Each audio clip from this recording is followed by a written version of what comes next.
So this week, 12 key strategies every business owner should use to supercharge their results. Let's get on with it, Lou. Who have we got today? So I'm going to introduce Tony to you. He's a relatively new member of the Biz Hub, but if you saw the member spotlight, as Stu said, we already know a little bit about him. He runs a financial planning company to help business owners protect their assets, both in life and in death. He's also an author of a book called Passed On, which is a blueprint to organize your financial affairs and get your house in order, which we all know we have to do when you are still capable and of sound mind. So really key. He's had many, many years of experience growing his sales, his team, and his business, which is Connell Corporate Solutions. And he's here today to pass on that wealth of sales and business knowledge. Please give our speaker a really warm welcome, Tony Ashbolt. Hello, Tony. Hi, Tony. Hi, Tony. Good morning. Good morning. Okay. morning. Yeah. Okay. Fantastic. We're just gonna work out the technology bit where I'm going to share my screen. Hopefully, you'll be able to see my presentation. But before we do, I'm just Louise, Stuart. Thank you very much for inviting me to speak to all your members this morning. I'm absolutely touched, and it's the first time in about 10 weeks I put a shirt on. So, the said, you look smart. I said, yeah, well, we've got a meeting today. So meeting? No T-shirts today. So we're going to try, I appreciate we're tight for time. I am trying to put in 35 years of sales experience into 45 minutes. So if some of it is rushed, my apologies. We do have an hour Q&A afterwards. And if anybody wants to speak to me, just for more information, I'm happy for you guys to give out my telephone number or email. I'm happy to help. Okay. Brilliant. That's well, thanks, Tony. We'll leave you to it. I'm going to leave the screen, but if you need us, we're here. We're Take right care. here. Any problems? Okay, right. Let's get rid of. Right. Let's go back. Can everybody hear me okay?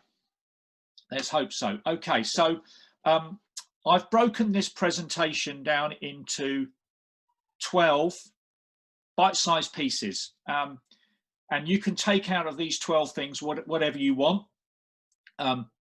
In 45 minutes, I'm just going to try and give you as much as I can.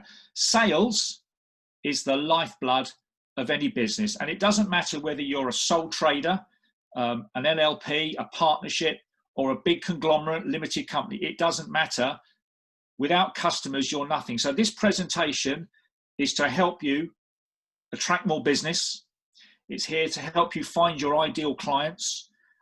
It's to help you provide top service to those clients, and more importantly, retain those clients. Now, spot one is all about instituting higher standards and regular training. All sportsmen, I use analogies, a lot of analogies, but if you think about sportsmen and women, especially professional women and men who play sport at a professional level, they all train. They all train to do their job when they have to perform. And they all have coaches that help them make sure they practice well. And they have a program. Right? Even amateur sports people train and have coaches. The people that neglect to train and have coaches and have programs are business owners, because maybe you don't think that you need it. Over the years, as a financial advisor, I came into the industry 20 years ago, and I was trained to sell by some of the finest trainers in the industry, the Prudential, right? They used to estimate that the cost of getting a consultant as a newbie to being able to sell proficiently was around about £60,000 of cost. So that is a massive investment, but that stuck with me. That training I received stuck with me for a whole 35 years of my career, and it's helped me build businesses and train people to get to a high level. So I am massive on regular training. If you've ever seen the film The Karate Kid, a lot of training is repetition. And training in itself, it sets standards. Deliberate and constant training radically improves employees' understanding of company objectives. Okay. It helps raise and set standards of performance. If you don't train, you can't expect your people to get to the next level. Okay.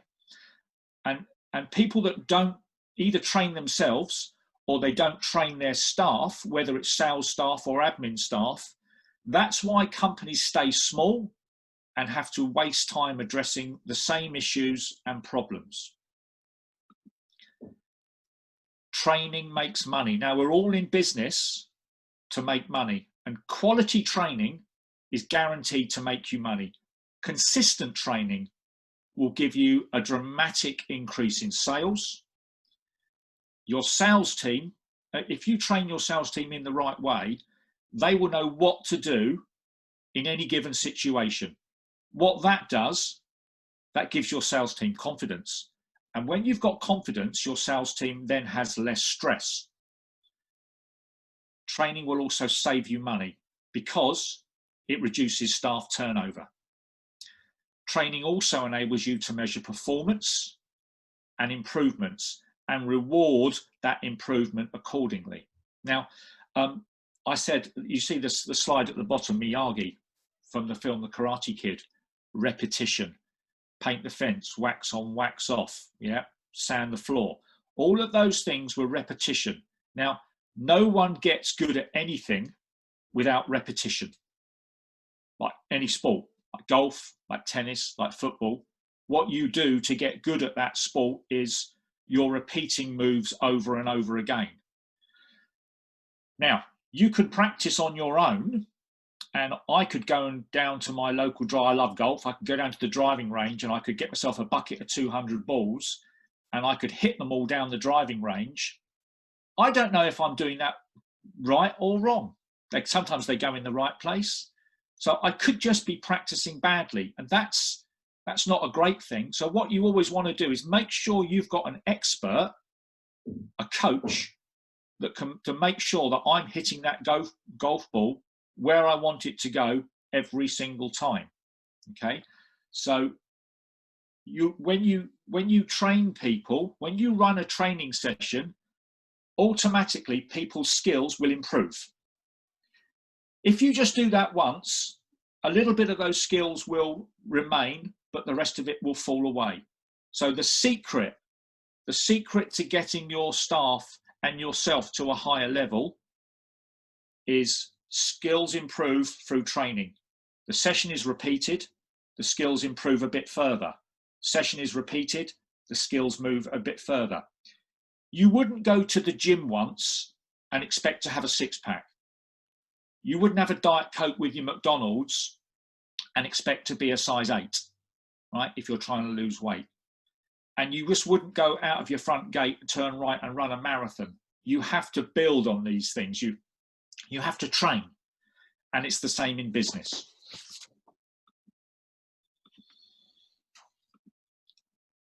Okay, so if you're going to run training sessions, it's really important that you structure it in the right way. To begin with, you want to tell people what to expect. When people are given a clear understanding of what they're about to hear and see, they'll be mentally prepared for the training. All right? Training should be fun. You should make it what I would call my training sessions, which I run weekly, is an open environment. There's plenty of banter. I encourage dialogue and feedback from the attendees that are there. You always want to make it interesting and stimulating, but more importantly than anything else, you make it mandatory. You put it in the calendar and it's non-negotiable. All right. So that is, when you're running a training session, you want to be saying, this is what we're going to cover.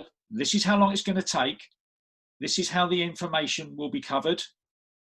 And this is the objective of the particular session and the obtained skill or knowledge that you hope they will gain. Now, there are lots and lots of different training methods, and I've seen and tried and done them all. So we're just going to whiz through some of them to give you a bit of an idea. So you've got the lecture format where you talk they listen. And this is good for a data dump. It's not good for anything else that requires substantial input or kind of like group processing. Group questions. This is where you want to sort of like present broad questions with a show of hands.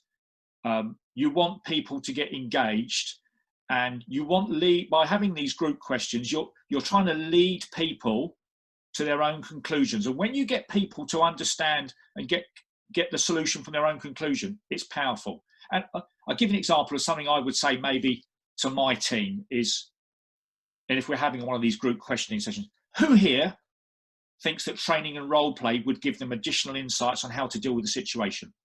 So everybody's sitting there, and I'll put my hand up. Because what you're trying to do is you're trying to encourage people to engage. Or I may say, how many people here get frustrated when they don't know the answer to a customer service question? And people are going to go, oh yeah, I get frustrated. And then I'll say, how many of you here would like to be a particular expert in your estate planning field or tax planning field or financial planning field? Well, who wouldn't want to be? Number 3, group discussions. This is to get feedback on maybe on a particular question.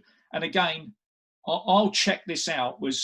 I will asking people in group discussions how they feel the regular training is going, because what you want to find out is what you're doing, is it working? Demonstration training. As the owner of a business, you should be a leader, and you should be prepared to get out of your comfort zone and show your team that you're prepared to do anything. So this is demonstration training, is exactly that. This is where you demonstrate a particular task. The ones I do a lot is when I get new recruits on, I will sit there live in front of my whole team, and I will call a prospect for the first time, and the goal is to get an appointment. I will do that, and I'll put it on speakerphone so my whole team can hear everything. I'll deliver a script. Now I have the script in my head because I've done it for 35 years, but my team have scripts to work with, which they learn. Repetition, mother of skill. When they see me do that, it will then solicit questions, and I'll probe sort of levels of understanding to see whether I've demonstrated it okay. And then that straight away, that leads into role playing. So once I've done it, I will then let the trainees have a go. This is an extremely effective way to train, and it helps the participants to practice and gain confidence. And you want people to practice and gain confidence in a classroom. You don't want them practicing on potential clients where if they get it wrong, you can lose money, because that's the last thing we want to be doing. A different method is case studies. I use lots and lots of case studies in my world where we show how a family was set up with the wrong estate planning, and when there's a tragedy, what happens? Children get taken into care, houses end up in the wrong place, investments are taxed at an alarming rate. And then we show a case study where everything was done right. So it gives people the view of saying, okay, I understand that. Yeah, so that is the wrong way, and then there's the right way.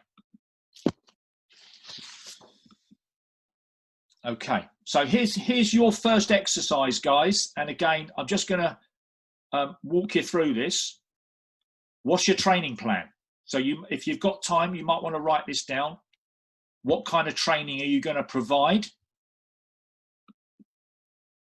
Who is going to provide the training? And which departments or people need that kind of training? Again, if you want to talk to me about this afterwards, I'm happy to cover it. Why do you want the training? And what's the impact going to be? When are you going to conduct the training? Because you obviously need to put it in the calendar, and you're going to need to prepare for it. Putting together an hour's worth of training could take you 3 or 4 hours. So be mindful of that. And how are you going to deliver? We've just covered all the different methods. What method will you use? And why are they best for the material you'll cover? So have a think about that. Okay, executing effective meetings. right? To improve every aspect of your business, I regularly hold meetings where what I want to do is I want a highly productive workshop where I pull everything together and we brainstorm plans to improve a specific area. And I call this planning the 3 Ps, which stands for planning, procedures, and policies. Okay, when I get everybody together, and we'll just pick an example. Let's say people are not closing their leads very well. The leads that they're getting, they're either not managing to get an appointment. So the first thing to do with all of this is to get everybody to feel the pain. Right? When people feel pain, it's much easier to get buy-in. So I will always ask my team, what's your biggest challenge right now? What's your biggest concern when you're having to ring your leads? So by holding a group workshop and getting everybody together, because in the room you're going to have different levels of skill, experience, knowledge. We have like a cross-fertilization of ideas. What that will help us to then do is to develop a conceptual solution or a procedure. All right.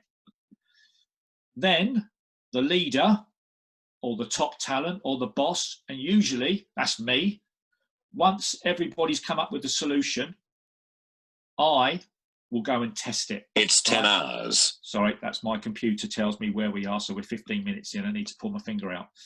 So I will go and perform the test to make sure that what we've built works. And I will set a deadline of when I'm going to give feedback. If it works, what we then do is we document step-by-step procedure or the process, because then what we're doing, we're creating a manual. We're creating a manual for new people, and it's a manual for people to refer to, and you can do it for every single thing in your business. I'll then come back having tested it, and I'll do like your show and tell, and we'll role play it. And again, we'll take the new concepts, and if it's about telephoning, if it's a new script, I will demonstrate it live. And then what we'll do is everybody will go away, they'll do it, and guess what? We come back and we have another workshop to see if we can improve it further. We'll then monitor the procedure directly, and most importantly of all, measure and reward the outcome. So if people start to get better and better results, you want to encourage that with salespeople. Salespeople's are driven by success, and they're driven by money, right? So reward them accordingly. Running a business, let me just have a little sip of water. In my experience, you need to be a brilliant strategist in business. Most business owners, most business owners are what I would call tactical, right? 90% of business owners are tactical. What I mean by that is everything is about, let's get a sale today. All right, we need a sale today. Then there's the 9% that are of business owners who are strategic. And they'll take a more global view, and they'll come up with great ideas but lack follow through. Right now, I don't know if you're sitting there thinking, oh, that's me, or I'm thinking, yes, that's my colleague. They come up with the ideas and it sounds wonderful, but there is no implementation. And then there's the 1%, and that may be all of you sitting out there who are tactical and strategic, right? So they think in both fields. You have the ability to look at the big picture. They can develop big ideas, big strategies to use them, and they use discipline and determination to make sure that they are implemented at a tactical level. All right. Now that is really important, that you learn to have a foot in both camps. It's not just a sale for today, because if you look at how what's happened over the last 12 weeks, some businesses are dying on their asses. Frankie and Benny's went bust yesterday. I've seen some estate agents who've gone to the wall, and I've been working like this with clients on a computer with using something called Skype for 12 years. I've got clients that have been with me for 12 years who I've never met in person, right? Because use technology in the right way. It's strategic and tactical. Why would I want to drive 4 hours to Chester and back for a half-hour meeting when I can do it like this? All right. So again, think about the tactics and the strategies for your business to take it to the next level. Right. This is a biggie, right? Superstars. They're as rare as hen's teeth. But if you can get yourself a superstar, and what I'm talking about here is salesman, right? If you can get yourself a superstar, you've done well. They are a rare breed indeed. Hiring the right individual should not be based on just a 1 hour interview. And believe you me, I've made every mistake when it comes to hiring people that there is to make, and it hits your pocket because you get it wrong, it can cost you thousands. And I've learnt that it's not just based on a 1 hour interview. I use lots of different personality profiling and psychometric tests before I'll offer anybody a role in my business. What makes a superstar? A superstar, in my opinion, is someone that you can give them a bad situation with poor tools, no training, bad resources, and still within a limited time, they will outperform your best people because they have got that mindset. Now, it's quite key because when people go for an interview, people are always there and they think they're right for the job and they're always there to big themselves up. It's what's really important, in my opinion, is that you have a very, very strong interviewing technique, because anybody can say anything in an interview. I've learnt that there is some things, HR don't like some of the ways that I interview people.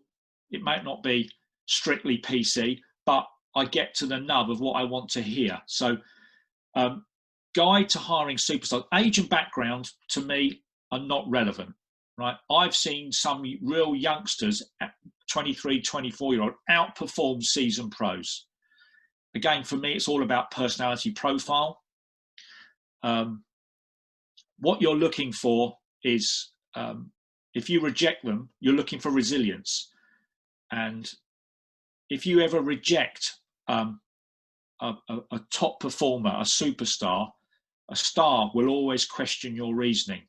So in my mind, there's 3 steps for interviewing superstars. Relax, probe, and attack. For start off with, don't discriminate, right? With superstars, you've got to draw out superstars. And I always talk about to superstars. I tell me influences from your childhood.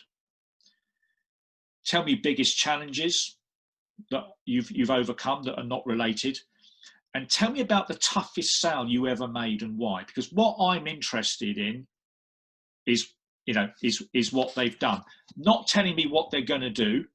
They're not going to come in here and set my world alight. I want to know. I want to have a good fish around their past. I'll ask them about their achievements. Tell me 2 or 3 things that you're proud of. Tell me what you've excelled at.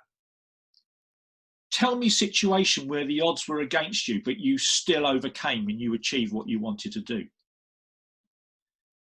I also then want to look at their empathetic side, right? We do their achievements, which is great, and superstars will always come up with loads of stuff. Empathy, I'll ask them a question like, tell me, how would your best friend describe you? Who has the most faith in you and why? And who are your best, what would be your best memories in life? So again, what you just want to see is what they think. And then I'll ask people like, tell me, would you rate yourself? If I give you a list of things, tell me on a scale of 1 to 10, how you'll rate yourself. And I would say, tell me, on a scale of 1 to 10, where are you with ambition? Where are you with confidence? Where are you with your ability to face rejection? How good are you at establishing rapport? How good are you at qualifying skills? What's your ability like to create desire? What's your closing skills like? How would you rate yourself? How good are you at time management? What are your presentation skills like? Tell me about your strategic thinking. What do you know about the market? What's your knowledge? How are you on self-improvement, personal development? How good are you at getting around gatekeepers? Now, you need to be careful here, because hiring superstars is like walking on eggshells. It can be, because they're all going to, if you're a superstar, you're going to be a 10 in every area. But also dreamers are also a 10, and they're going to tell you that in the interview. I also then go on to ask, because I want to know how they've ended up sitting in front of me. And I'll ask them, tell me, why did you leave your last 3 positions? Were you unhappy, and why? And then tell me about a disagreement or disappointment you had with the previous boss, and how did you deal with it?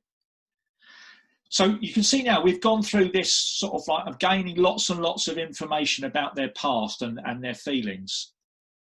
And then this is the bit where, and I use the word attack, it's not attack, but this is where I want to test the individual. Well, I want to test them whether they're a superstar or they're a dreamer and they're a talker. And I'll say, listen, do you know what? I think you're a great person. I think you've got a lovely personality. I've just only got 1 position, and I've got other candidates, and I'm not exactly sure you're right for me. I'm not feeling superstar material.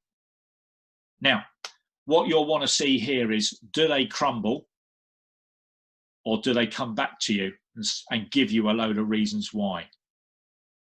And I'll always ask the individual, so tell me, how did you feel when I said to you, you're not right for the job? They'll tell you, right? So this is where you'll find this attack bit, and you can do it in the loveliest way and always leave the person feeling good about themselves. But you'll find out if that person is resilient, they'll come straight back at you and tell you why they are going to come in here and set your world alight and break every sales record. Rewarding your superstar. I've been in commission-only world for 35 years. I've never had a basic salary. Because I've never wanted one. I've never wanted to be limited by a paycheck. So your superstars, are always pay them on a performance-based package. No base pay. And my team, who are all commission-based, they all pay me a retainer every month to be part of my company. So they pay me to work with me. I offer a phenomenal commission package, but they pay me to be a part of the team, because my team members, they back themselves. Managing a superstar. Superstars are very temperamental. They're like a Formula One racing car.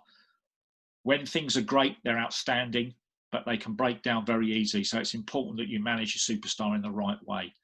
Superstars are very original. They're very intelligent, and they're very sure of themselves. But believe you me, they get easily frustrated if you let them down. And what they'll end up doing, if you're not careful, is they'll end up leaving you, setting them up themselves, and taking your customers with you if you're not careful. So with superstars, it's important to remember, don't ever say no to a superstar. Give them what they want. But what you must always do with superstars is redirect their energy and give them hurdles to jump over so that they end up getting what they want. All right. Right. Well, we all want this, the high art of getting the best customers. And that is a skill in itself. Now, again, it depends on whether you're business to business. What I see is, because we're business to business with some of the structures that we use, the mistakes that you make or people make is they're talking to wrong people in businesses, right? Always make sure You're talking to decision makers. If you don't talk to the decision maker, if you're talking to someone who runs the accounts department and you're trying to sell them a software package, they may think it's great because it's going to help them. But the boss who's got the checkbook upstairs might not agree with you. So you need to make sure you're speaking to the boss upstairs and explain to him the benefits of that package and how it's going to improve the company. If you're in business to the consumer, make sure you work in the best neighborhoods where the people have the right money. Be selective.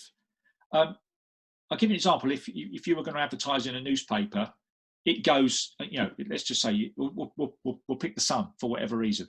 All kinds of people read the Sun all over the country. But if you had a specific product, you want to advertise, and we'll come on to advertising in a little bit, in a magazine that is actually aimed at zero targeting at your ideal customer. So it's important that, and I use the analogy of working with the right customers, is pick the right neighborhood. Go, you know, when people say to me, why do you live in Guildford? And why do you work in Guildford and Godalming? I'll tell you why, because that's where the money is, right? And I just want to work with people that have got money. Dream affiliates. Now, what you always want to do, if you can, is if you have a product that you want to get to market and you know someone who has a big client bank, partner with them. Work out a commission split. And if you want to know more about how to work with dream affiliates, again, we can talk about that in the Q&A. Be aware of the lifetime value of a client and why you should always be looking after your clients and make every experience the best experience it can be. I'll give you an example. I always buy my clothes from a clothes shop in Godalming, a guy I've used for years and years and years, and every quarter I'll go in there and spend a few bob. So David, who owns Steels, he knows that, and every quarter he will ring me and say, Tony, we've got some new jackets, some new shirts in, would you want to come in and have a look? And I get some very, very much one-on-one attention. Because of that, I must have spent thousands of pounds with him because I get a very personal service. If you run a restaurant, if you think you have a client who comes in and eats with you once a month, brings his family, and the bill's £200 every month, that client to you over a year is worth nearly £2,500. So you make sure that you look after those clients. The power of referrals. I cut my teeth on referrals, and it is an art to get referrals for your business. And that's something that, again, I don't know how many different businesses are listening to me today. Everybody can get referrals. We just need to understand that the business that you've got and the product that you're saying, but I can certainly explain to you the best way to do that. Right. Now you need to think about, and again, what's your ideal client? So here's an exercise for you. If you could have your ideal client, what would they look like? Right. If you're in the business to business, you want to create a bullet style profile of what your ideal client looks like. Think about, if you're business to business, the size of the business, the income range of the business, the location, the size of the sales that you're looking for, the frequency of the sales. If on Facebook, for instance, we do lots of work on Facebook. We have an age range for the book that we sell, 40 to 60, men and women, professional, own their own home. We want these postcodes. So we know our advertising is getting right to the heart. And so you need to think about, if you could fill Wembley Stadium up with all of your customers, what would they look like? Because that's the people that you want to be going after. So there's your exercise. Next, list your ideal affiliates, right? People that have got client banks or lead sources. In my industry, financial advice, estate planning, tax planning. We go to accountants, we go to solicitors, we go to mortgage advisors, we go to other financial advisors. They've all got client banks that need our services, their services that complement what they ever do. So think about what you do and think about the products and service that you have and who you could partner up with. You could maybe be a valeter, a car valeter, partner up with a garage who's doing MOTs and services, and when the service is finished, you valet the car for them. So again, happy to talk about this. 7 steps of marketing. All right. In my opinion, there has never been a better time to be in business. When I started out in business in 1985, whatever it was, mobile phones were the size of house bricks. There was no internet. We had the yellow pages, the phone book, and that was it. Now it's mental how you can get to clients. Now, the 7 musts, I'll put that at the bottom: be a shameless promoter. Do not be frightened to tell people about what you do and why you do it and how you can help them. Advertising. Broad brush advertising, you need a big budget if you're going to do this effectively, i.e. in magazines, newspapers and TV. So if you've got a bottomless pit, that is the way to go. There's lots of other things that you can do, which we're now going to cover, which if you're a small to medium-sized business like me, works brilliantly. Direct mail. Again, we work with lots and lots of businesses, and we will write to companies. Make sure that your letter stands out, right? There's loads of stuff you can do. I think Vanessa, I didn't see Vanessa's presentation last week. Wish I had, because it's all about what you say and how you say it. It's also what it looks like. So when you're sending someone a letter through the post, think about how you look at your own mail every day and sort through it, and what do you chuck in the bin without looking at it, right? Think about that when you're sending direct mail. Corporate literature, brochures and promotional pieces, right? Most of this is a waste of time, because most people write their corporate literature to say, this is how wonderful I am, and this is how wonderful blah de blah blah. No, completely wrong. Your corporate literature should make people think, right, we need to speak to this company. So make your corporate literature, make the headline, I'll give you an example: the 5 most dangerous trends of being a private landlord right now, right? So if you're at a big seminar, if you're at one of these places where, you know, there's loads and loads of stands and stalls, people are going to, the people that are private landlords are going to want to pick that up. It's not just a brochure about your company, it's the 5 most basic trends. If you're a plumber, the 6 secrets you need to know before you hire your plumber. Right? And again, you can do this for any business that you're in. We've got, I think it's Katrina, the hat lady. The 4 secrets to making a quality hat and why it's going to make you stand out in the crowd, right? Again, you can do it for anything. So when somebody's in the market, your corporate literature, brochures and promotional pieces should be about them, not about you. PR, public relations. Again, there's never been a better time to do this. Magazines, e-zines, right? E-zines are the thing. Sorry, the dog's barking. E-zines, write an article that's your own content and get it out into an e-zine on the internet. There's loads of them.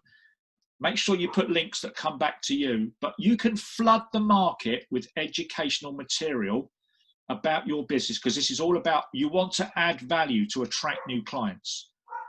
The freebie papers that you get through your door, the editors of those are crying out for people to write an article, something interesting about a business, not about promoting your business, but about adding value, right? So again, speak to your local paper. It's free. Get it out there. Personal contact, right? So many people need to remember, pick the phone up, That's the quickest way to talk to someone. And most people are scared to do that, which, again, if you want to know how to overcome the fear of calling people, I'm happy to talk about that.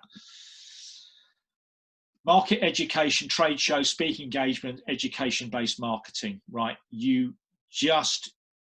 If you can get your information out there about what you do, and it's always selling the benefits, not about how wonderful you are, you'll get noticed. That will drive traffic to you, and that will enable you to capture leads. And what I mean by that is, if you're putting digital information out into the world, make sure that people can respond to that digital information. Make sure they can give you their email address to get your free guide, to get your 5 most dangerous trends on being a private landlord right now, or the 6 steps you must know before you take on a plumber. To get that article, they need to give you an email address. Once you've collected that email address, you can market the buggery out of them and give them loads and loads of stuff. You keep touching people in different ways until they become a buyer. God, if I'd had the internet in 1985, goodness knows where we'd be now. The internet is phenomenal. If you've got a website, great. But a website's only as good as the traffic that you drive towards it. If you don't know how to drive traffic towards it, again, it's a massive subject which we can cover. We use email marketing. Like, we collect emails via Facebook. I give my book away for free on Facebook, which we collect an email address, and then we market to these people, and those leads that come in are then given to my sales team. So there isn't a better time to use Facebook, to use LinkedIn, to use YouTube, to use Instagram, even TikTok. TikTok's, you think it's just about making videos. I've bought 2 products now from watching TikTok, right? I bought a couple of books that I thought, wow, they are fantastic. That's interesting as a result of watching a video. Use LinkedIn, use Messenger. All of these things are out there to get you to touch your customers. How are we doing for time? Crikey, I'm way short of time. I really apologise. So exercise. This is exercise YU. Right. Write down 5 to 10 major selling points of why a prospect would want to buy your product over another. 5 to 10. Take your product, break it down, 5 to 10 different reasons, and then create a series of 1-page promotional pieces and get them out in there into the internet, right? The quicker that you do that, you're just going to get a flood. Why is your hat better than anybody else's hat? What is the material it's made of? Why is it distinctive? Why it's the style? Blah, blah, blah, blah, blah. If you're a plumber, right? Why is your plumbing service better than anybody else's, right? Point out the tricks. Point out the shortfalls that some, and this is not a dig at plumbers, by the way, it's just, I'm just thinking of plumbers. Why would you be the plumber I'd want to pick other than the guy next to you? Right, number 7, the eyes have it. Okay, when you're presenting to people, what you want to remember is that people remember 80% of what they see and 20% of what they hear. So always make sure that when you are selling, when you're presenting, you use visual aids, whether it's PowerPoint, storyboards, flip charts, diagrams. Even when I'm on the telephone to a client, I'll say to them, have you got a piece of paper in front of you? Because I get them to draw a picture while I'm talking to them to help illustrate my point. But I'm big on drawing stuff on flip charts because it's easy for someone to understand. So when you're presenting to people, again, some of this is basic and you'll have heard it before. Keep it simple. Stupid. Keep it fast-paced. Make sure you don't run out of time. Wow facts and statistics. You want people who are saying, wow, I didn't know that. People might not know. If you make £1 million worth of profit in your limited company right now, you could end up giving £520,000 to the inland revenue. Wow, I didn't know that. Would you like me to tell you how you can not give £520,000 to the revenue quite legitimately and legally? Building opportunities for stories. In my world, estate planning, I have a presentation, 45 minutes. It's 8 stories about 8 different families and the car crashes that go wrong when people don't plan effectively. So build stories, sell, because people like stories. Telling isn't selling, but stories will get people to buy in. Use real names so people can actually get the feeling. Make it curiosity driven, right? Get people thinking with your headlines. I wonder what that's about. Again, think about Vanessa last week. She would have covered a whole ton of stuff about writing the right words to get people to think. Each headline, as I've just said about Vanessa, it's as valuable as real estate. Right. Getting the best buyers, the nitty gritty. It's the day-to-day tactics of landing your dream clients. So I always say to my people when they join me, right, we want to get you 100 customers, 100 clients, 100, whatever it is. Let's start off by making a list of 100 people that you are going to contact, companies you're going to contact. Hello? Then we got... sorry, Tony, I'm just coming online just to say, can we get through this slide and then we'll go back to the meeting and cover off the rest of it? If you like, yeah, we can have a break, I don't mind. Okay, well, just finish off this slide, right. We'll take a break and we'll come back in the meeting and we'll cover off the rest of it and we'll go back and do the exercises and then answer any questions. All right, I'll be as quick as I can. Such information rich, but please do carry on with this slide and then we'll stop. Will do. Okay, cool. Fabulous. Cool. Thank you.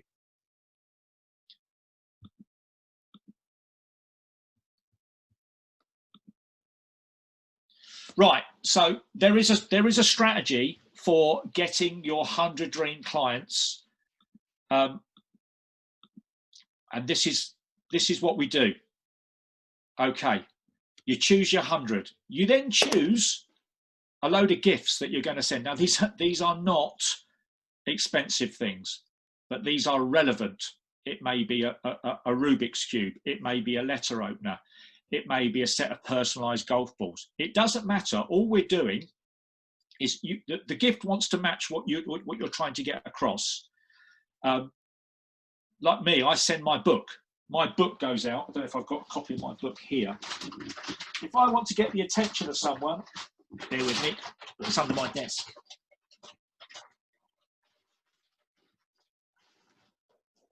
If you get that through the post from me, that's 174 pages of absolute gold. If I don't say so myself, it's people are interested. But there's a process. You're choosing your 100, you're choosing your gifts, and then you're choosing letters, right? And then what you're going to do is over a period of a year, you're going to keep touching these people every 2 weeks with a gift, with a letter, with a phone call, and sending them an executive briefing on something that you think they are going to want, because you've done your research and you know this client matches your profile, right? The more that you keep touching these people, the more they're going to want to buy from you. There is a process to doing it, but we haven't got the time to go into it now. So I'm going to stop sharing and I'm going to bring Stuart back in. Thank you so much, Tony. I realised it was a big ask to get all of that into 45 minutes, but yeah, I appreciate you giving us so much detail with that. So, ladies and gentlemen, we are going to stop right now. So, if you found that useful, give us a yes in the chat box. But we're going to stop right now, take a quick 10-minute break, and we'll be back at 10:43. And we'll cover off the rest of the slides, if you don't mind, Tony. Yeah, and sure. We'll get into some Q&A after that and some questions. I've got some questions already, and we'll get into the exercises. But thank you very much, everyone. If you can't make the second half, It will be recorded. It will be in the members area. So there is your incentive to get yourself logged in and start using the members area on the website. You can see all the videos there. They get uploaded, I believe it's either tomorrow or Monday. It might even be quicker than that. Gareth has quite a quick turnaround. So again, Tony, thank you so much. Welcome. See you at the meeting that will happen after this, and we'll see everyone at 10:43. Thanks very much. Bye-bye. Thank you. Of course. Thank you. Okay.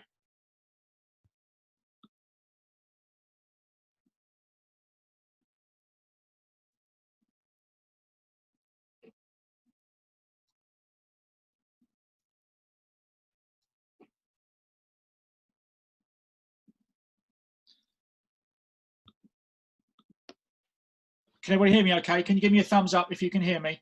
Yeah, fabulous. Thank you. Okay, right. We've got 3 steps. Let's whiz through them. Sales skills. Again, you need to learn this. You need to know this to do this in the right way. And there is a process. Levels of learning, as I talked about from previous slides. Training is a must. If you are running a business, you need to learn how to sell. Don't think you're above selling, because you're not. We start selling as soon as we're 2 years old. You're selling to your mum when you're in the toy shop because you want that baby elephant or you want that little car. You're selling then. You're selling when you're asking that girl for that first date. You're selling when you want that first job.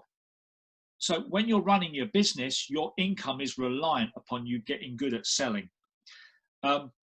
There are 7 steps, right? Establishing rapport. We're going to whiz through these. Qualifying the buyer. Find the need. Building value, right? Why does your product help them? What's the value it brings? It's creating the desire.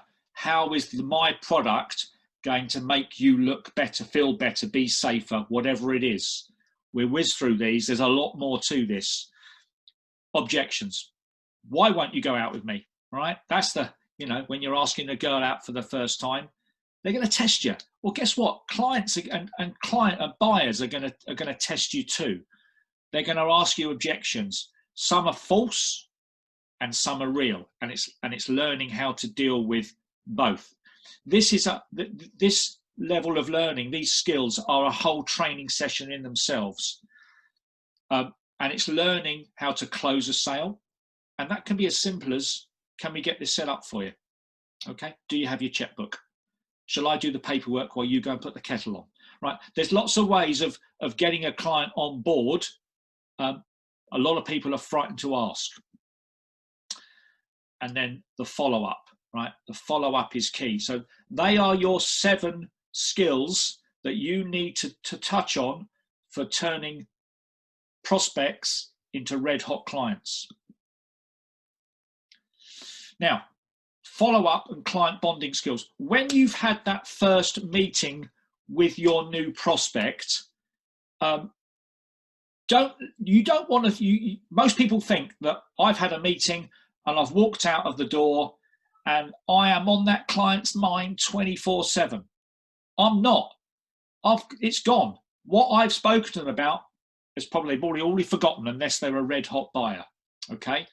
Now the difference that I adopt a strategy that means that I am always at the forefront of my clients' minds. And that is why I've had clients that are still with me now after 35 years.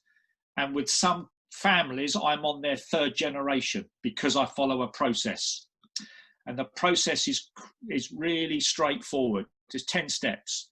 After that first meeting, whatever you're selling, whatever your service is, send a follow-up letter, thanking them, reminding them. Then I'll follow it up with a phone call. Then I'll share something. When I talk to clients, I find out what they're interested in, what's they're all about. It might be something about, we're looking to go on holiday to Australia. So I'll go and find a guidebook, or even go down the travel agents and get a guide to traveling in Australia, and I'll get my PA just to send it to them. be different. Throw parties, share meals, and bond like I do lots with clients. Throughout the summer, one of my clients runs a fishing trip, a boat out of Portsmouth, and I'm all for taking clients away for a day on a boat. We do a bit of fishing and we get a chance for bonding. I take all the clients, my key clients, a lot of my clients are sportsmen, golfers. I take them to the BMW PGA International thing at Wentworth. Or my racing enthusiasts, we go to Goodwood, to the Festival of Speed. It's all about you're spending quality time with people. Now, you're doing this. My clients are high-end, big money. And again, you've got to pitch this at the right level. And I appreciate that, you know, if you're selling a paperback book that's 10 quid or whatever it is, you're not going to be doing that unless you're entertaining Waterstones. Having had the party, the meal, the bond like crazy, again, touch them again with a fax, with an email, with a letter, with a card, just thanking them and telling how much that you enjoyed their company. Plan something fun later on that includes their family, if possible. Offer something to help their business, which is nothing to do with what I do. I'm a key, one of my things is I like to put people together. Talked earlier about the guy that runs a garage, and I've got a really good guy who's a really good motor trader, but I've also got a guy who's a really good car valeter. And I said to the both of them, you two, you're both fantastic in your fields. Imagine if you put you two together, how good those cars would look when you put them out on the showroom. So we put those two together. There was nothing in it for me, just goodwill for those two boys going together. Again, having done that, we'll check it out. Send them a card. Hope the relationship's going okay. If I could do anything else, let me know. Offer more help to help them succeed. I'm always one for sending clients. I'm a massive reader. I love reading books and listening to motivational stuff. If you've read something that you like or you finish with the book, send it to someone. Say, I've read this and I thought of you. Because what you're doing all the time is you're reminding people that you are there.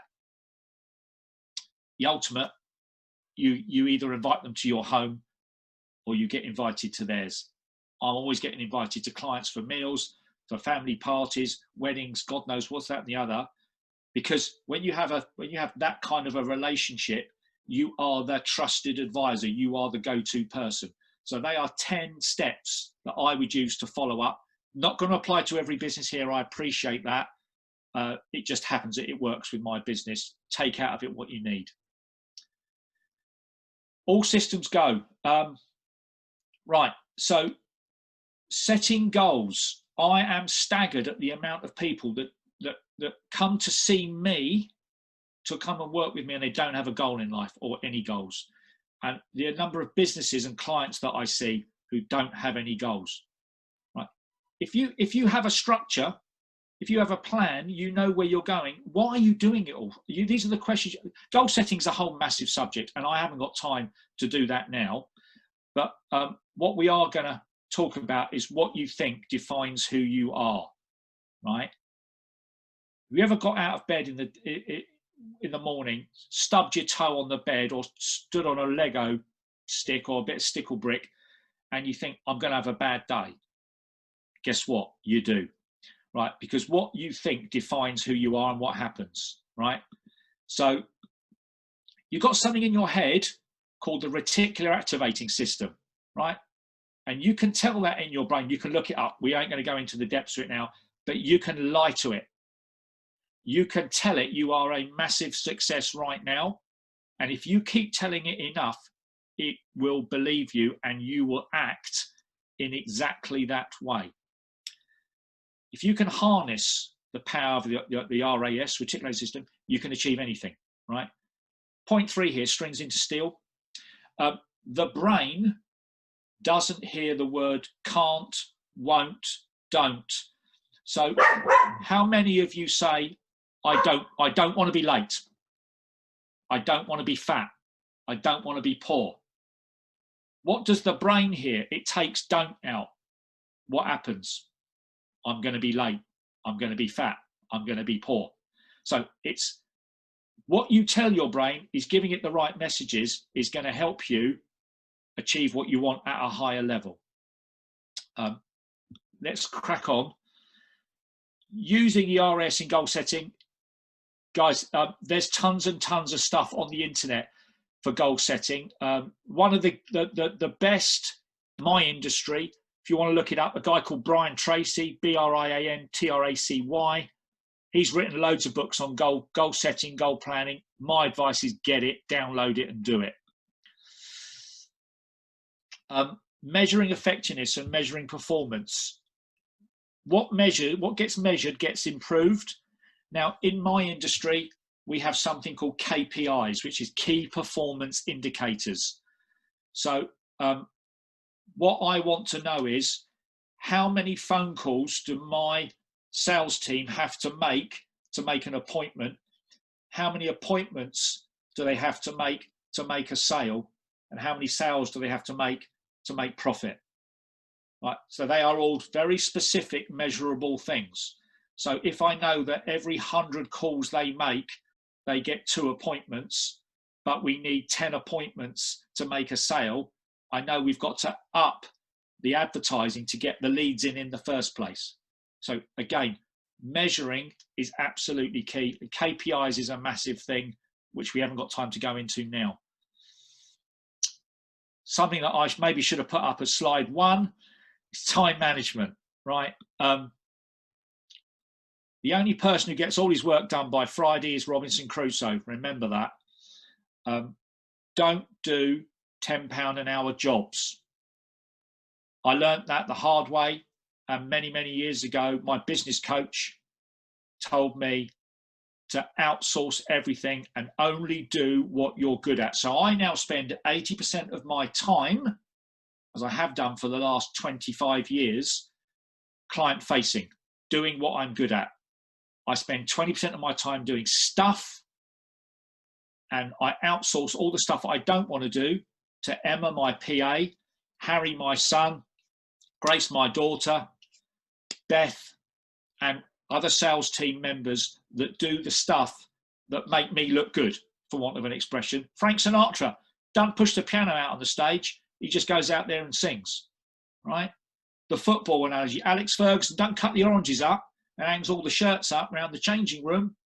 That's all done. He is there to manage and make sure if you're running a business, you are doing the things that drive the business forward in the right way.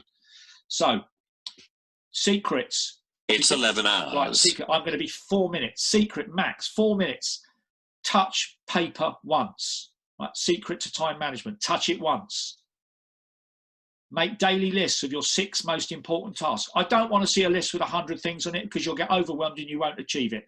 Just pick your 6 most important tasks. Plan how long each task is going to take. Assign time for each task. Focus on the difficult ones first. Brian Tracy, I mentioned him a minute ago, he's written a book called Eat That Frog. You eat your frog first. Get it out of the way because the rest of the day is plain sailing. Will it hurt me to throw it away? How many people have got stuff in the drawer? I'll keep that. I might need that one day, and it's still there.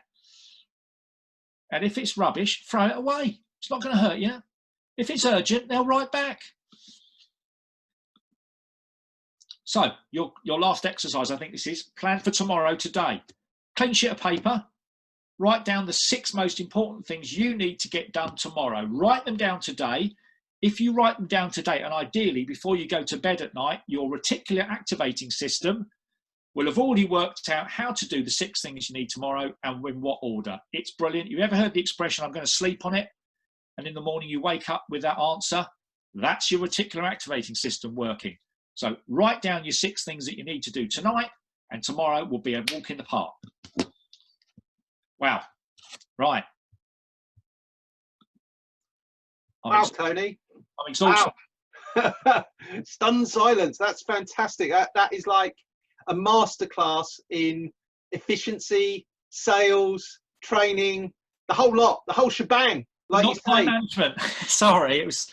No, sorry that I overran. I just wanted to try and do it justice, and I haven't. So, that's absolutely fine. That's absolutely fine. So I'm going to throw it open to the members first. any questions, please do raise your hand. Let us know you want to ask a question, and we'll come to you. Absolutely. They're all referring to their notes. Katrine. Hi, Tony. That was great. Really Thank you interesting. very much. Just to let you know, Tony, Katrine's the hat lady. I remember I used her in the presentation. That's right. Yes, and I got a couple of mentions, so thank you. Of course, the bit that interests me the most was marketing. And you said something about Facebook and getting email addresses that way. Did you just ask for it outright like that? Yeah, what we do, it's all about giving something away. You're giving something to get. Yes. So on Facebook, I give this away for free. Right. Okay. Right. So again, you must come up with something. Yeah. That you can give away for free because you want, maybe it's your catalogue, maybe it's your latest designs that have just come in from Milan and Paris, and we're giving them away in this special catalogue that's emailed to your best email address right now. Right. Okay. So yeah, it's yeah. What you're going to do with that, you're going to put a coupon or a discount voucher. Because what you want to collect is email addresses, because once you collect email addresses, you can market to them people for free. Yeah, that is definitely my goal at the moment, is to get more email addresses. So I was just interested when you said about Facebook. So I remember you talked about hats, summer and winter. There was a trick you were missing. Well, that is your trick now. Yeah, you can market, and usually it's important that anybody that collects emails, don't use Outlook just for that. Use something like Aweber or MailChimp. You want something that you can write an email and it's personalized. It goes out to everybody all at once, and you can see who's opened it and how many times they've read it and what they've clicked on, the links and everything. I don't do it. I've got somebody in my team who does it. Yeah, I've got MailChimp, and it is very good actually. Yeah. Brilliant. Yeah. Okay. Yeah. Thank you for that. Thanks. Thank you. It doesn't take much. Anyone can write a book. Take it from me. Okay. I find focusing really difficult. But I gave myself a goal, and you can self-publish. It doesn't matter. Anyone can write a book. And just think, if you're handing a business card to if somebody's handing a business card to someone and you hand them a book, thanks, Sashimi, thanks. But you hand a book, who looks like the authority? So it doesn't have to be world beating. It just needs to be on the topic that your customers come to you and value you for. So great piece of advice there, Tony. Any other questions? So much we covered, but any questions? Louise, you're on mute. Oh, you're off. I'm not now. Tony, when you did the member spotlight, and again today you touched on it a bit, was about your time management and how you regulate and you do is that something you've always done, or did you have to train yourself to do that? Because no, I started out as what I would call a solopreneur, not an entrepreneur. There's a difference. Solopreneur means you do everything, and it's a nightmare. Yeah. And I was chasing my tail constantly. So I went and got myself a business coach because I wanted to be able to take myself to the next level. And the first thing he said to me was, right, look at all the jobs you do and look at your hourly rate. So basically work out how much money you make and then divide it by the number of hours that you work. Now, if you take out the jobs that photocopying and filing and writing letters and got rid of all of that stuff and gave it to somebody who was far better at it than you could do then more of the stuff that's £100 an hour and not £10 an hour. So it made it, for me, it gave me more time to make more money by investing in someone else to do the stuff I didn't want to do. So I was the world's worst delegator because I thought, it's all mine. Nobody can do it better than me, right? But guess what? Everybody can. Everybody does the stuff that I don't want to do far better than I do. Was there an element of fear, though, when you first do that? Because I know small businesses, there's always that element of fear, like, can I afford it? And, taking that leap is quite scary. And I think everybody in the room will kind of agree. Taking that leap is quite scary to say, actually, I should be doing, because I'm not making enough money to do that. Yeah. And it's that balance, isn't it? Right. Yeah. If you've just heard exactly what you've said, then you've programmed your brain for failure. because I can't afford it. I don't know if the business can sustain it. If you start telling yourself, wow, I'm now going to have an extra 40 hours a week, which at £10 an hour is going to cost me £400. And that extra 40 hours I didn't have, what else can I now achieve? Right? So you've got to look at it that staff are an investment and not a cost. The more people that I take on, the more successful I become. That's always happens. So my advice is, if you don't have support staff, you're killing yourself. Right? You can be having, because again, getting the work-life balance right is really important.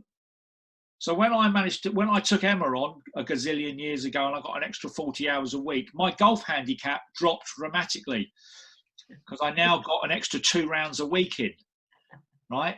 Because I don't want to work all the time, but I've now got more hours that I can do the client-facing bit while she does all the stuff that she's good at, which I'm rubbish at. It is that, and yeah, I appreciate you giving the insight on that, because that's what we come up against a lot, don't we, in the hub? I'm sure everybody here will agree, is how you get that balance right. So yeah, thank you for your advice on that. It's really good advice. You're welcome. Lisa, do. I'm just going to say on the other side of that, because I'm a virtual assistant. Yes, Lisa. I come across that objection a lot. You know, I don't have the money, I don't have the time to give you stuff that I don't have time to do. But it's all in case and procedures and explaining. If you can explain why you're doing what you're doing and how you're doing what you're doing, then we can replicate that. If you just give off shoddy information or vague information, we don't really know what to do, and that's when it gets tricky. So if you're precise in what you want and why you want it, then it can get done just as well as you can, like you say, and it will be a time saver. Lisa, you're absolutely right. And I've used virtual PAs over the years, and what I found is the best way was to spend time training the virtual PA on what you do. Again, it's back to training. The more time, if you just take a new member of staff on and you leave them to it, you might as well not bother. You might as well bring the dustbin in and sit it at the desk. Right? When I take a new member of staff on, they are stuck with me like glue for a couple of weeks. They come to my home and they work with me on a day-by-day basis. So they watch what I do. Because the more you invest in, whether it's your secretarial or virtual PA support, your advertising team, your sales team, you will reap the rewards tenfold. So invest in your people by investing in yourself and giving time. The more time you can give people and train them in the right way is paramount. What I always found, both when I cast my mind right back to when I was an employee, but back in my 20s, and the one thing that I loved when I work with a client and I pass on to my team members is I tell them why we're doing what we're doing. So even if the information I give them, for some reason they reach a situation that doesn't fill in all the gaps, they know if like Tony said, if you've hired a superstar, if they know what the guiding light is, what their purpose is, they can fill in the gaps with correct information or correct actions that gets them to do the thing that the business wants them to do. So that having that mission, and this goes back to the classic example of when I think it was Kennedy was being shown around NASA, and he spoke to a janitor and he said, "What's your job?" And he said, "I'm helping put a man on the moon." And that just epitomizes it, that the overall mission objective doesn't matter that you're the lowliest person on the rung of the ladder. If I don't keep this clean, we don't get a man in the space to the moon. So it's really very much about focusing on the overall mission objective, and that comes back to goal setting. Yeah, most people. Yeah, the other thing that we didn't touch on today was fear. Most people don't make enough sales because they're scared, right? If we took fear off the table, you'd all be multimillionaires, right? Fear, what does it stand for? Does everybody know what fear stands for? False events appearing real. You're only born with 2 fears: loud noises and falling. As a baby, that's all you're scared of. You're not scared of rats. You're not scared of spiders. You learn that. You're not scared of being poor. You're not scared of public speaking. You learn to be scared. But most people will run a story in their heads. I don't want to ring this person because if I ring them, they're going to tell me to go away. You've just made it up. And you've told your RAS, your particular actor, that that's going to happen. And there's something called the law of attraction. That's another force in the universe that will act and help you to make sure that that failure does happen. You will have rejection. But you can also make that work in your favor. What if you expect everything to go really, really well? What if you expect when you pick that phone up, the person says, wow, thank you for ringing me. I was looking to buy a new hat. Thank you so much. It's different. So fear is what is holding every single person, even me. We all get scared of different things at different times. It's just overcoming it because most of it is irrational because it hasn't happened. One of the things you mentioned, Tony, and is a particular interest for myself, and I'm sure it'll be an interest for our members, is qualifying the buyer. Have you got any tips? Yeah. When we prospect, and again, I sell my book, I sell death for a living, so it's quite hard, right? People buy on two emotions, really, nothing else: greed and fear. That's it. I want that car, or I don't want to have this. So we work on fear. So again, an 18-year-old is not going to buy my book, right? A single lad about town is not going to buy my book. So what's important is when you're is target your advertising at your market. Know your customer. If you look at your existing client bank, Pareto principle, 14th century philosopher, 80-20 rule, 80% of your business comes from 20% of your customers. The 20% that give you the 80% are the people that you want to focus on most of the time. Right, so what's important, Stuart, is to understand what your target market is. We look at people 40 years of age plus, family, children, business, with their own home. I like stepchildren. I like divorces because they all create problems. We want problems. The more problems that people have, the better it is for us. I know that sounds doom and gloom. We don't want it to be Little House on the Prairie, right? We want it to be shocking, because we want lots of families have got divorced and they come together with stepchildren, and stepchildren don't usually like the other parents or something like that.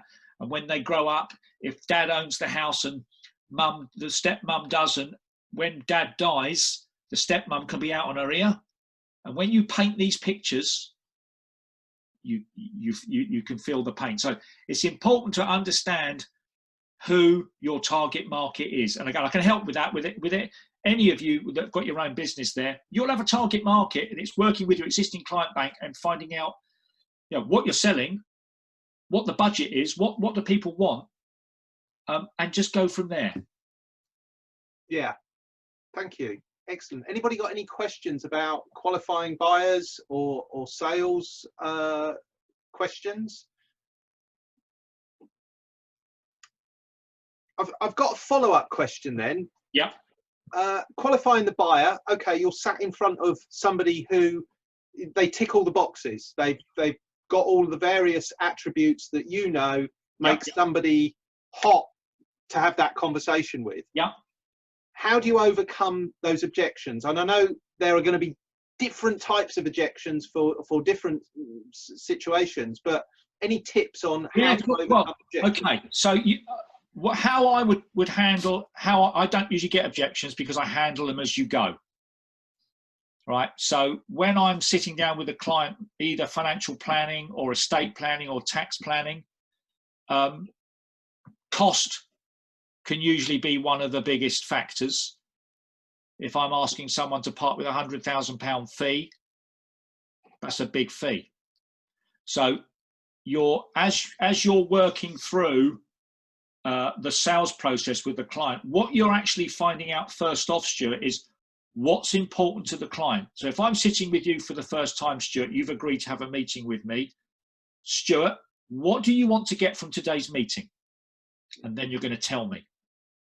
But what I'm going to do with what you've told me, Stuart, is I'm going to drill down on that almost 7 layers deep, because I want to find what emotionally is the attachment that you've got for having me in your home, in your office, to do your estate plan, to do your financial plan, whatever, because there's a reason.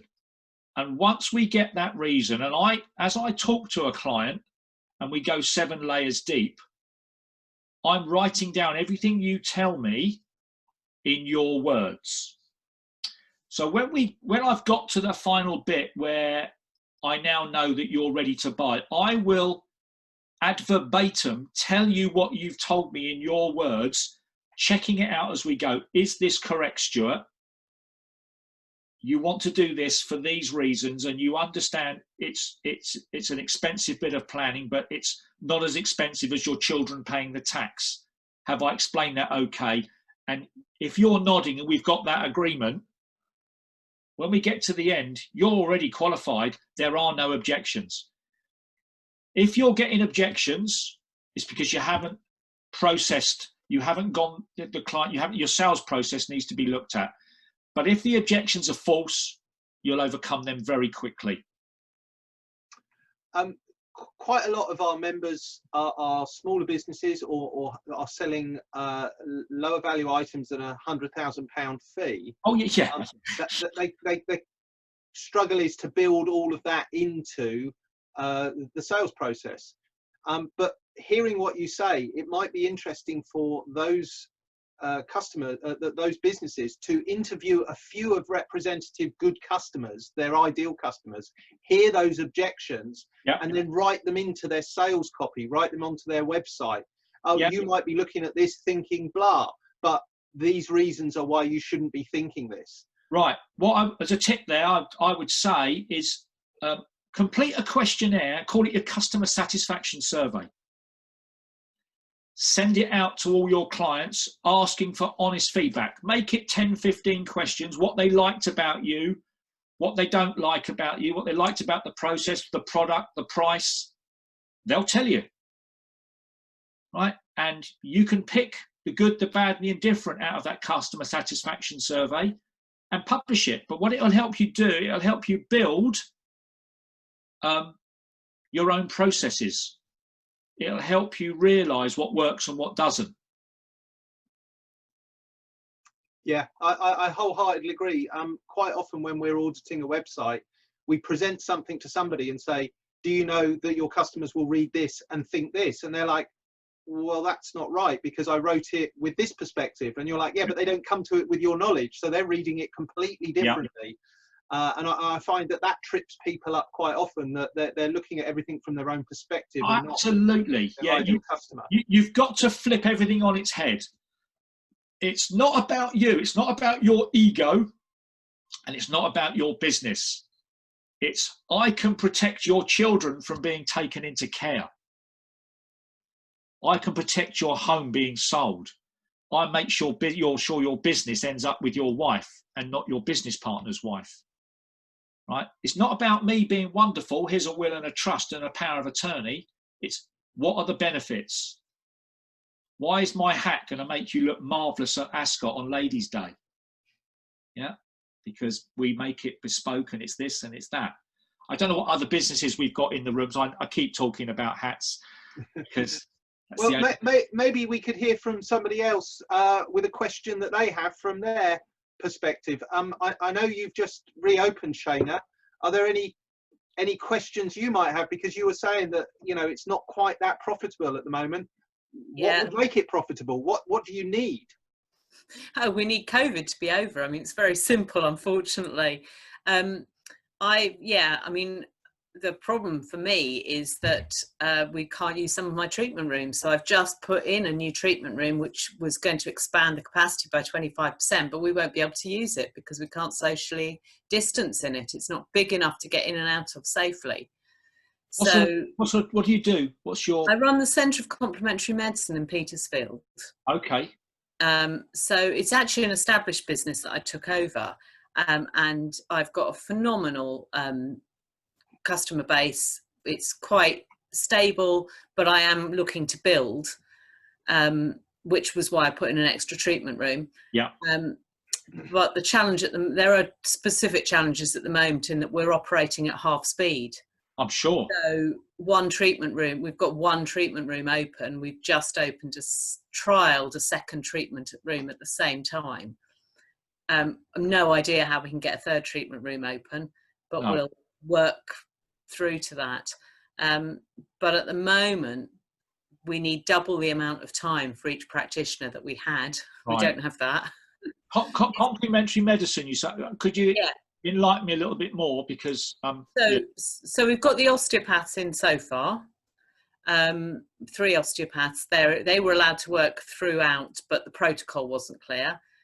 We've got a chiropodist starting this morning, and one of the acupuncturists is coming in next week. Right.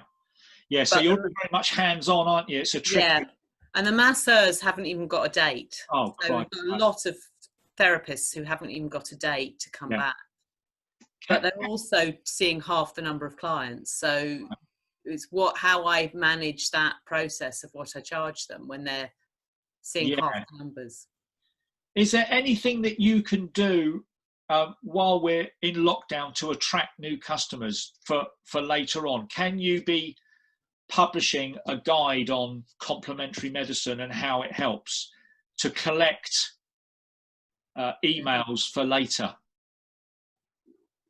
Yeah, it's an interesting one because my clients are the practitioners, not their clients. Right. So you want more practitioners? Yeah, I need more practitioners, but at the moment I haven't got enough space for the practitioners I've got. So yeah, it's a real tension. I have actually had 2 people contact me during lockdown. Could you write a guide on how to become a practitioner in the complementary medicine world? Yeah, absolutely. And why you might want the centre, because it runs quite differently to quite a lot of places. Yeah. I've been in the business for a long time, so yes, that's definitely the way to do it. The 7 pitfalls of trying to be a practitioner in the complementary medicine world if you're a newbie or you don't. Get my guide. Yeah. It's £25, blah, blah, blah. Yeah. Who knows where that could go? Especially if you, and I know this from first-hand experience, a lot of practitioners like to work out of a room in their house. And obviously, you're not just after practitioners, you're after practitioners who are looking for a regular space to meet their clients. So it might be the 7 pitfalls of running a practice from your private residence. Yeah. Well, it's exactly what Tony mentioned, right at the early part of this session, which was about not investing in yourself. That is the challenge, is that people, they think, if they've got rent going out but no income coming in, it's a challenge when you've also just paid out for a lot of training. And that's the single biggest, and I think that is where I could direct something at, which is why it's important to start in a professional way from the beginning. Yeah, you're holding the aces there. Yeah. I was going to say, you can be very, very real and say, you're absolutely right to be focused on the money. Well done. That's a very professional attitude, because it's going to take you 90, 180 days to establish your presence in a room. So you're going to need that rent for that length of time. But this is why you would do it, because X, Y, Z. So if you put the business case, those practitioners that are superstars, as Tony points out, will recognize that as great advice, great information, and will plan around that, which works in your favor, because you're not getting someone who's got 1 month's rent and they pay it to you and then they come second month, oh, I'm really sorry, but... What about setting up an online training course where they pay you a retainer on a monthly basis? So you don't give them the whole farmyard at once, you drip it to them. It's a step-by-step process. Yeah. And you create a passive income. You don't have to be there live. You can record all the training. Yeah. And then it's emailed to them with a link. So you could spend 2 days recording 16 hours, 16 months worth of training, whatever it is. Yeah. And then package it up. Yeah. Yeah, no, it's a good idea. 6 months from spare room to practice. Yeah. So, Stuart, you mentioned 180 days to establish yourself. Where's that figure? I hadn't heard that. Most, and Tony may have different insights to this, but most things I tend to do have a 90-day pipeline to them. So if I start something, I know that I need to keep doing this for either 90 days or the activity won't generate an income or prospects for 90 days, because broadly speaking, 3 months is what it takes for people's behaviors to change, or for them to consider you, or for various things to come off. So, you know, when somebody says to me a website, I'll say it's 90 days, and they'll go, oh! And broadly speaking, by the time they've got all of their ducks in a row and we've built it, and then they've had all of the headaches and hiccups, 90 days has passed. Yeah. So I was saying 90 to 180 days, because it might take 90 days for their behavior to change, and then 90 days for their prospects' behavior to feed into their pipeline. Yeah. So it sounds like a long time, and relatively speaking, you know, day to day, 180 days, that's half a year. It is. But if you're building a practice that's going to sustain your life for 10, 20, 30 years, taking 180 days to set it up and put those roots down, Yeah. that's infinitesimal. So it can feel like you're up against it, trying to sell that notion. But as Tony points out, you know, he's selling death and family grief and upset, and trying to get people to address these painful issues. There isn't anything more painful than trying to start a business and then 180 days in having to throw in the towel because you don't have the cash flow, you don't have any more money.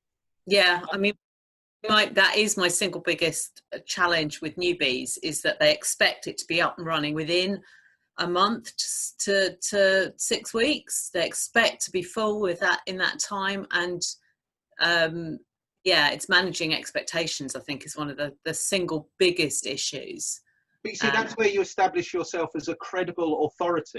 Yeah. And being a credible authority allows you to say, you're not going to like this information if you're trying to do this quick. There is no quick. There is only a certain way, because certain things have to be put in place. And as Tony said, you know, when he takes on an employee, he doesn't just chuck them a book and say, there's a, you know, book, read that, and here's some telephone numbers, start calling. He has a process where they become integrated in the business and do things in the way he knows that works. And that's kind of how you have to take this on, that they're not just practitioners, they're almost like an employee. They have to understand there's a process. And if they don't understand that process, it's up to you to make sure that they do, so that they become good paying practitioners and a valuable asset to your business and your community. Yeah. Does that make sense? No. There's some great advice there from Tony. You know, build a course, get people to pay for it. The people that go on, you can then hand pick those ones that you think and done all of the things that I've asked them to do. I'm going to start engaging with them because they've really shown commitment. Yeah. The nice thing, Shanna, for you with your skill set and what you know and the business that you've built, it's global. So you can sell this to America, to Australia, to South Africa. It doesn't matter. Yeah. It's a program. Well, you can generate as much income as you want from it. Yeah. It'll cost you nothing. Yeah. And it's a secondary income stream. And if COVID-19, COVID-20, COVID-21 comes along, you're kind of insulated from the shutdown of the centre, because people will still pay for training. We've seen a massive, unprecedented rise of people using online stuff like the Hub, like various online training events, to reach out and connect with people. So it's almost like it's your insurance policy against things going wrong in the centre. Yeah. What you could do, Shanna, is record a webinar to start off with. Yeah. So 25, 30 minutes talking about the program. And then You can then put that on LinkedIn, you can put that on Facebook, you can put it on YouTube. How to build a complementary medicine practice from your spare room. Yeah. From your garage, from your loft, it doesn't matter. But with social media as it is, and if you understand a little bit how to use it, you're unlimited as to where you can sell your product. It could take over what you actually do. Yeah. Yeah, so just add a 5th business to my portfolio. Why not? Fantastic. Tony, you're obviously a likable chap. You're obviously some say, some don't. Well, on the whole, I found you to be very accommodating and helpful, and building. It's very easy to talk to you. There's a lot of rapport that's built. Any tips on people who might find it difficult to talk to new people or build that rapport, which leads to trust? Yeah. The secret of building rapport is you've got one mouth and 2 ears. Use them in that proportion. People love talking about themselves. Let them. So when I was single and we go on a date, you ask the girls the questions and you let them talk. Don't talk about you. Don't say I'm this, I'm that. I've got this business. I've got this car. How wonderful am I? I want to know everything about you. Tell me this. And use the words tell me. Tell me. Because it's an instruction. When you say tell me, guess what?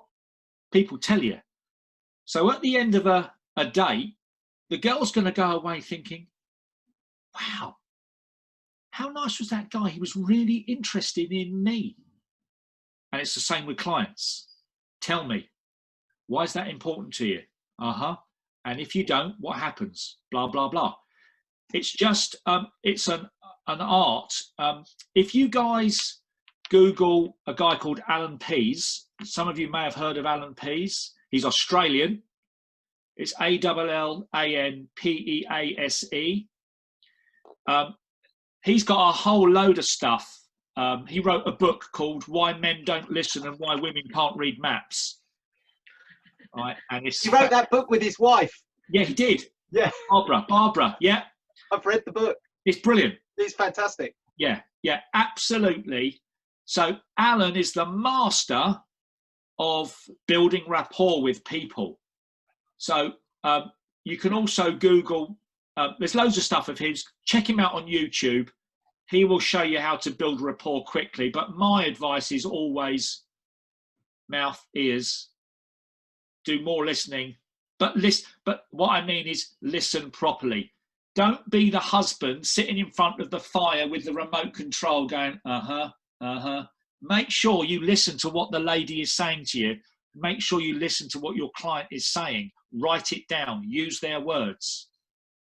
Because if you just nod and you're not listening, you zone out, you've missed the whole point of doing it in the first place. You're not going to build rapport. And also, what's important is what the client tells you, write it down. And when you see him next, say, so tell me, did your son get into Nottingham University? They'll go, wow, how nice is it when you walk into a shop? I walk into my clothes shop. Tony, how are you? Come on in. I walk into my local Italian. Tony, we got your table. Right. Because you feel special. Because they know what it's all about, customer service. I always go back there because I know if I take my date there, we're going to look good because we're going to get looked after. That makes me look good with my girlfriend. And he makes me feel special because he owns the restaurant. Because he, again, going back to, he knows I'll go in there once a month, spend a couple of £100. I'm worth $2,500 a year to him. Why is he not going to be special? Building rapport. I watched a very interesting presentation on social engineering. If you've never heard of the term social engineering, go to YouTube and have a look. There are some great presentations. And this particular guy, he was a spy or an ex-spy, and he said his job was recruiting other spies. He said, but under the UN convention, I am not allowed to recruit other spies. So he said, I've got a job that I cannot do. So how do I do that? And the way I do it is by building rapport and just giving the person what they tell me they want. And he said, I never forced anybody to do anything against their will. I would find out what their deep motivation was. Like, if you wanted, if you had a bad family situation back in your country, we had promised to give you a better situation in the US. And if that's something you want to help with, we can facilitate that. And it was just fascinating to see this deep rapport building. And he said, I never did anything that made somebody feel bad, because I just knew that that would blow up our relationship at some point in the future. And it reminded me so much of sales, that actually all you're doing is finding out the base need of that person. What's driving them? What motivates them? What gives them peace of mind? And how do you sell what you're doing into that framework in their head? So very much exactly what you said, listening, that asking questions which are fed from those pieces of information that person has given you. Great piece of information. The question, again, questioning technique, again, is an art. It's don't ask direct questions. Like, direct questions, what's your name? But what you want to ask is what I call open-ended questions. How would you feel? And then da da da da da, and then once people start talking, you get them talking, and you can use what I would call bridging phrases. Or so if you're talking to me about tell me about your children, and you start talking, and then I'll go uh-huh. So if I nod, you'll nod with me, and then you'll carry on. And then if I go and if I say and, you'll carry on, because the key is to get you talking a lot more than me. And you do that by using bridging. And Alan Pease was a master at that. In his book, it's all about bridging. Just little things that you do, little body language, little nods. You can get people. I do it in my sales team. I said, I do that. They all do it. They're like nodding dogs. They don't realise they're doing it. So if you see anything by Darren Brown. Darren Brown, yeah.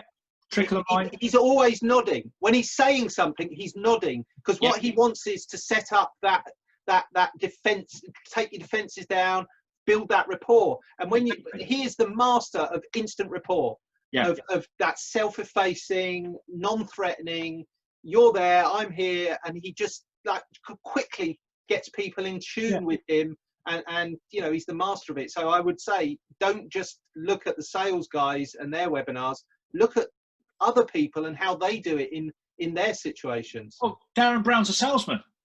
Yeah. Oh, yeah. Yeah. He shows by his books. Yeah. I've read them all. Louise, I'm going to come to you, but we have run out of time. I just wanted to just pick up on one a really important thing that you said in your presentation, Tony, and that was the follow-up with your customers. Yeah. And I don't think we do that nearly enough. And I think it's really, really important to follow up. So there was a process for doing it, which is why it's important that you have like software to collect email addresses. You need to be touching your clients all the time, because guess what? The person that buys services from you, there's someone else that's trying to nick them. So if you have a strong relationship with your client, they're never going to go anywhere else. Never. Right? Because you've looked after them. Yes, people are going to try and poach them all the time. But if you have that process where you're constantly touching them, right? Look after them, send them information, send them magazines, send them a Christmas card. I tell you, it's little things. You may think, it doesn't matter. It makes a difference. I always write down anniversary dates, birthdays, Christmases. They always get a card from us just to say happy anniversary. Oh, look, Tony sent us a card. Right. So, okay, customer follow-up. If you're not talking to your customers, guess what? Someone else will. Yeah, really good advice. Yeah, thank you, Tony. Thank you very much, Tony. And thank you to all of our members for coming back into this second session. As I say, it'll be available very shortly in the members area with the presentation. So all of Tony's notes there. We'll also share some of the resources that we've mentioned. I've been taking notes, so I'll put them in there. So you can go and do the exercises, read the resources that Tony mentions, and start to grow your own business.